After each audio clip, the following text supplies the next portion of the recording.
Okay, so we are live. The time is 5:22 on Monday, September 25th. It's 3 days until my StreamYard time rolls back over, and I've got about 2 hours left. So let's try to make the most of it. Here we got another G.I. Joe Classified Series unboxing, and this is Lowlight. And my Wi-Fi on? Let me make sure my Wi-Fi is on. There we go. Okay. Seems like I got a little bit of lag. So we'll just, are you going to straighten out? I guess, there we go. Okay, that seems better. Hopefully it's better on your end. So I got Lowlight from Amazon today. He showed up. I pre-ordered him months ago and did the trick where I pre-order a figure and I pay it off with gift cards that I earn doing various tests online.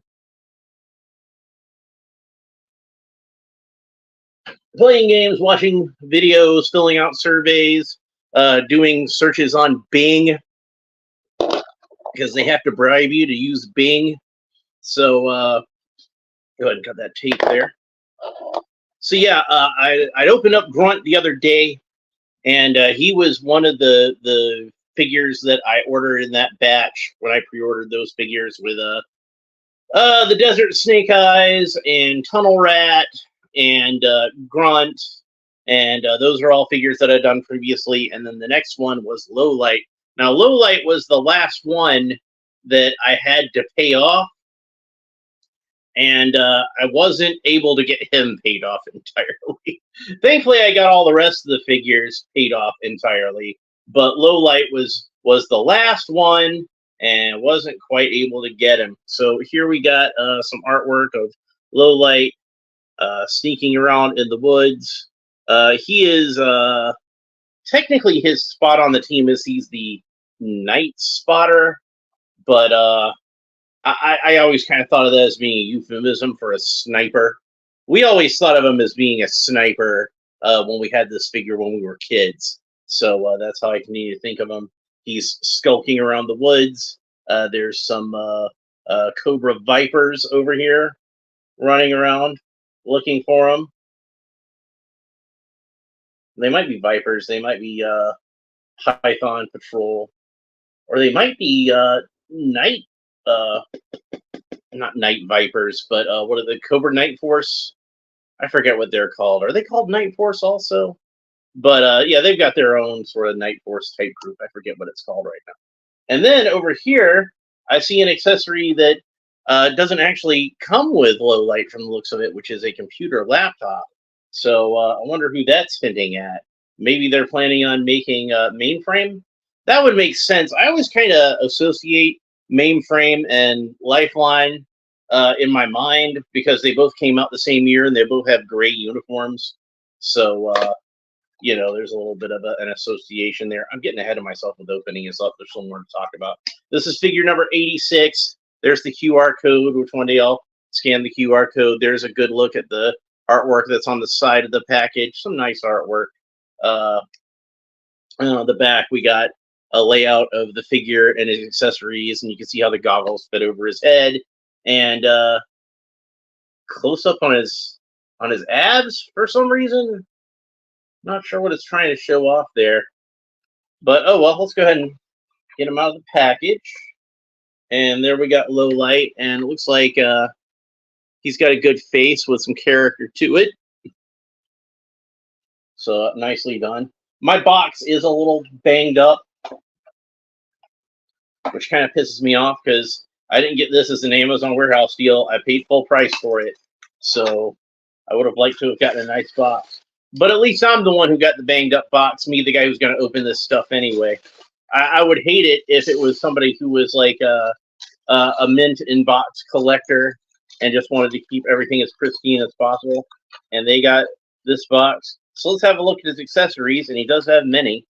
First of all, we've got a very large backpack, which anybody who is familiar with Lowlight should know that he should come with a large backpack. And in addition to that, we have also a rifle case, which mine I think is slightly warped, but I might be able to get it bent back into shape. I think the handle is definitely warped. I don't know if it's supposed to bend in like that or not. I guess that would make sense, but I'm not sure if it's supposed to or not. So I see that there's a hole here and a backpack peg here. So looking at the backpack, I was thinking that there might be like a way to peg the rifle sheath into the backpack, but there does not seem to be unless it goes in here. I guess you could do that, but then you have this peg sticking out here. It would have made more sense to have like a way to peg it in at the side here. You can put the backpack onto the rifle sheath. So maybe that's how it's intended to be, and then you can carry it all around like that. I don't know. But it doesn't seem like it goes in all the way. That's what she said. And, oh, he's got the rifle in there already. Well, that's a nice way to make sure that that doesn't get smashed up. So I guess the hole probably doesn't go all the way. And we'll have a look at that in a minute. And that's why it's still kind of sticking out a little bit there. But maybe if I heated it up, I can kind of stretch it a bit. Who knows? All right, so let's see the other accessories. Since the rifle's in there, I know it's not missing, so that's good. And I'm just going to pull out a whole bunch of these and set them aside real quick. All right, so we got this little device here, which looks like a little Nokia of some kind.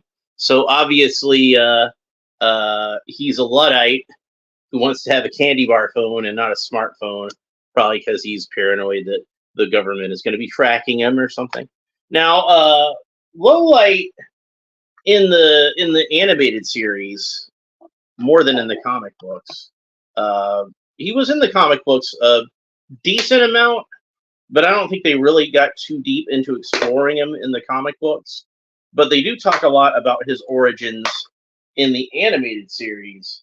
And basically, he had an abusive father who, it's in the file card. So I'm guessing Larry Hama had something to do with this background. So he wrote the file card.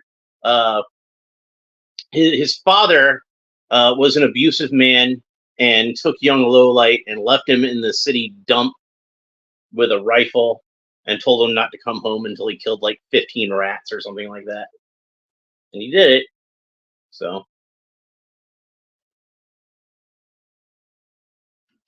But that meant Lowlight had like a lot more darkness to his personality and a lot more depth, and really made him stand out on the animated series. Especially since on the Sunbow show, those characters could be kind of goofy. I mean, I don't mean any disrespect to it, but they were making a cartoon for kids, and it shows. Whereas, like, I kind of feel like there was a little more maturity and depth to the comic book of G.I. Joe. And in the comic book of G.I. Joe, like, Lowlight would have been a great character, but he wouldn't have been unusual in that regard. Whereas on the Sunbow cartoon, I feel like that made Lowlight unusual. And speaking of unusual, let's go ahead and talk some about this figure, because I don't see anything reused on this figure at all, which is another thing that, like with Tunnel Rat. Tunnel Rat didn't have anything on that figure, I don't think, that was reused from another figure or shared with another figure. And I don't see anything on Lowlight that stands out as being something that that is reused for another figure. Now, they probably could have, if they wanted to, they probably could have taken, say, the body of Dusty or Stalker and just made themselves like a soft, rubbery vest to put over it that looks kind of like the original Lowlight figure, and they could have called it a day. But they did not, and they went the extra mile. Maybe that's why they highlighted the ab crunch to be like, dude, this is like an original sculpted chest that we made for this figure. This is an all original figure, so appreciate it. Very nice. All right, so let's see. Let's take a look at some of his accessories. First of all, I'm going to address these goggles, because Lowlight is famous for his goggles. Now, on the original vintage Lowlight figure, of course, the goggles were sculpted onto the head. But these days they like to get all fancy, and this is how they did it with the Pursuit of Cobra Lowlight figure that I like so much, and the 3 3/4 inch one.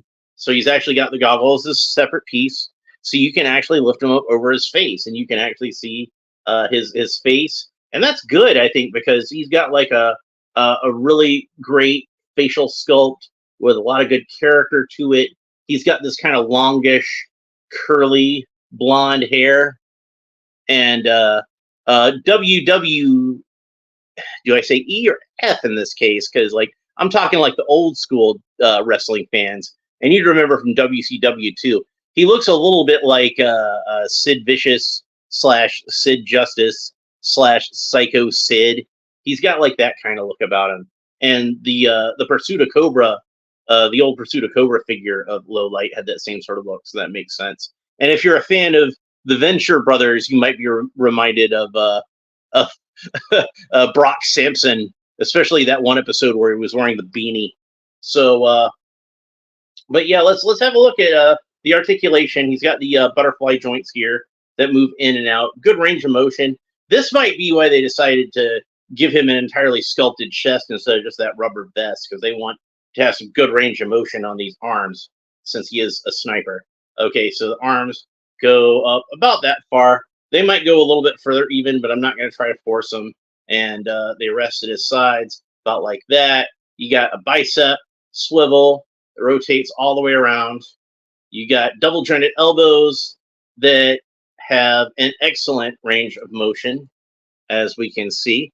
We've got wrists that rotate all the way around, and they have a hinge that moves vertically, which is good because, like I said, sniper. This is how I want characters that come with guns. This is how I want their wrists to be hinged, because I feel like that works a lot better. This one is a vertical hinge, or a horizontal hinge. So you have one of each. You have a vertical hinge on the right hand and a horizontal hinge on the left hand. Hi there, Sean Franklin. Welcome back. I missed your question about the Zack Snyder Dark Side when you asked me about that in the Dark Side video I was doing, but I did do a short about it to kind of answer your question. There it is, by the way, since I still have them handy. So yeah, I do have that one. But yeah, so going back to the articulation here, got a waist that turns that way, got a little bit of side to side and back and forth motion as far as that goes. We've got the ab crunch, so he can move back about that far, forward about that far. With the waist and everything, he can bend forward pretty far and backwards pretty far. That's probably stuff that'll come in handy for him being a sniper as well. He's got the drop down hips that we're used to on the G.I. Joe classified figures. Legs move up pretty dang far. He could be a ballet dancer, hell. So he can do splits no problem. Very well articulated. Double jointed knees, but this one seems a little like it's stuck a little bit. Let me see if maybe I can coax it. But don't force it. Never force your joints. That's a good way to break them. There we go. I had a feeling I'd be able to coax it, though. If it won't move, apply some heat to it. Use a hair dryer or dip it in some hot water for like 30 seconds. But yeah, you can see that's a good range of motion on that knee. So there we go. He does have boot cut and thigh cut. So those can rotate all the way around. And then he's got the cool rocker ankles. They go back about that far and go forward about that far. So good range of motion on the ankles. Okay, now let's talk some more about these accessories. Since I already covered the goggles, we'll move on to something else. This funky old school cell phone. And that should fit into this little pouch right here. Now, maybe there's some kind of tactical advantage to something like that, as opposed to having a smartphone. Although most of the Joes that I've seen that have come with phones come with a smartphone. So I'm not sure what that is exactly. Maybe somebody in the comments has some idea and can tell me. But it fits into that little sheath just fine. Speaking of sheaths, here's the knife. Let's put the knife in his hand first. because you don't want to do that. So then we can go ahead and put it into the sheath. So he holds that nice and snugly, so that's good. Let's try it on the other hand. This time we'll do it underhanded so we can see what that looks like. Pretty cool. All right. So we will take the knife now and put it into the knife sheath. There we go. And then we have this funky submachine gun, which to me it looks like a kind of like one of those submachine guns like we've seen these before in Balaverse. I forget. I think it's called a Vector. It looks kind of like a Vector, but not exactly like a Vector. Like close enough to a Vector that you could pretend it's a Vector, but different enough from a Vector that Vector can't sue them. All right. So it's got a little ammo clip, and that fits in there nice and snugly. And we can get that into his hand. Since it does have that kind of handguard type thing on there, we got to kind of work it in there. So I want to make sure I get the finger in the trigger guard. There we go. So there's what he looks like holding that. Now, the original Lowlight figure, in addition to his sniper rifle, also came with an Uzi. So I guess this is the submachine gun that they decided to put in there in lieu of the more traditional Uzi. But maybe it's the sort of thing where they kind of feel like the Uzi belongs to Snake Eyes. So maybe it's best to give Lowlight his own unique sort of submachine gun. And it does have a foregrip on it. So that's what he looks like when he's holding it in a two-handed grip. Pretty cool. So, once he takes out the bad guys with the sniper rifle, the guards the exterior, and he goes to sneak into the base, he can just have his submachine gun to finish out the mission. At least that's the story I'm making up in my head as I go along.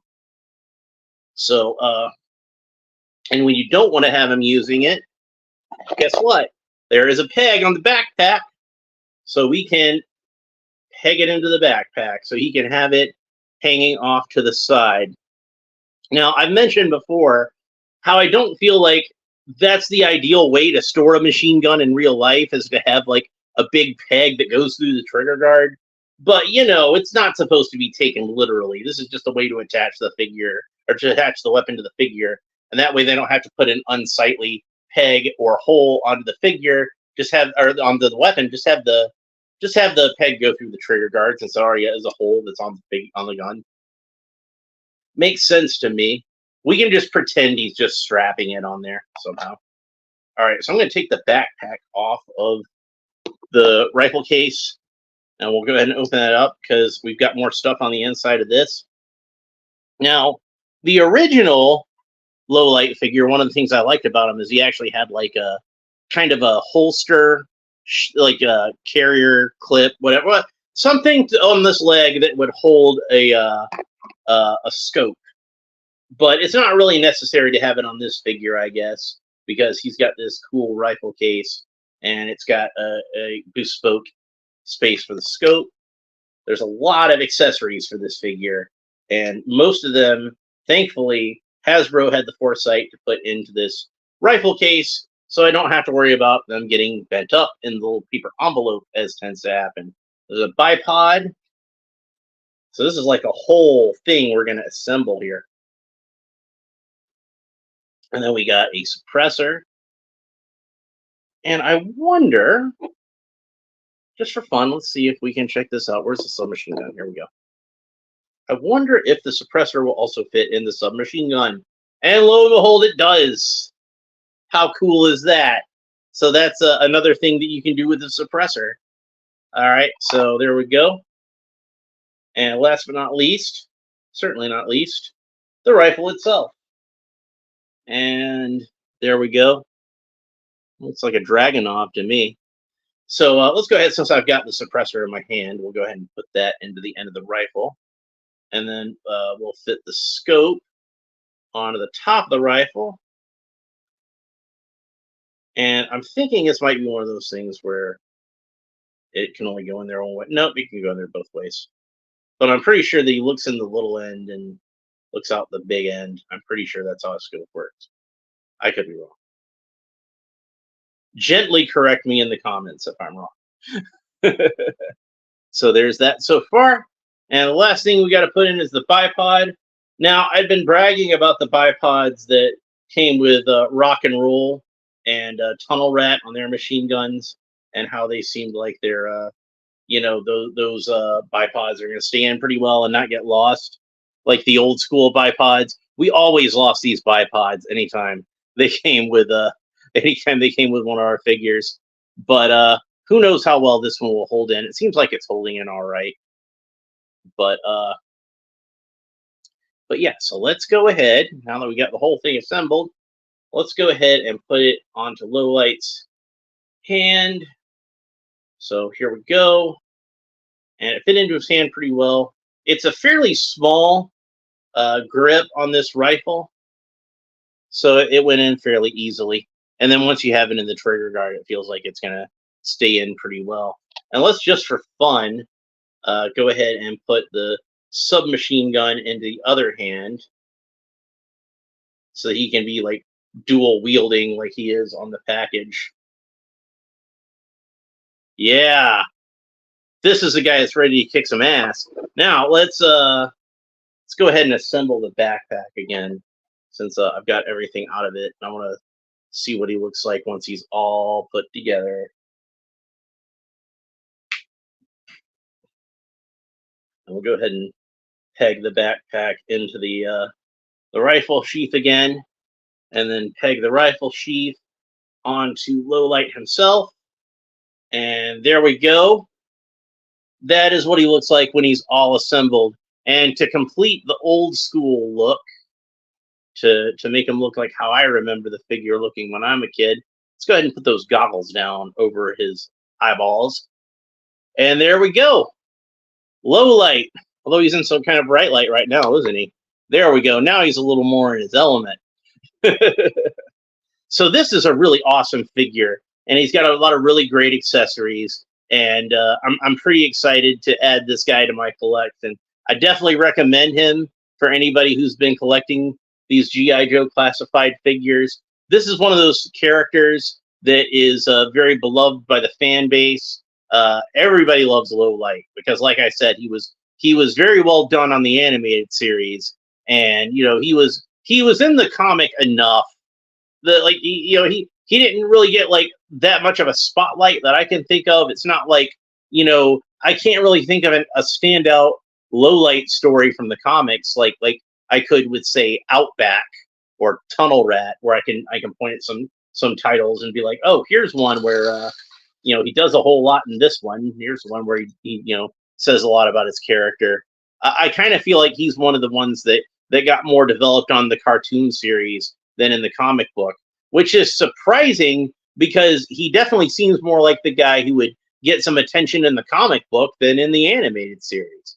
But I guess maybe he just didn't get as much attention in the comic book because he's already Snake Eyes covers a lot of the same ground that this guy covers as far as that goes. But he's probably easier to use on a cartoon because he can talk. So